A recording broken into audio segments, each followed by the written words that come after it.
Yesene. Biraz süslü bir şey belki çıkar. Ben yiyeceğim.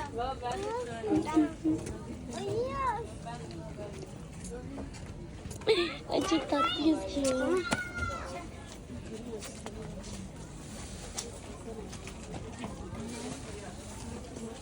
Ayağı sakat gidiyor.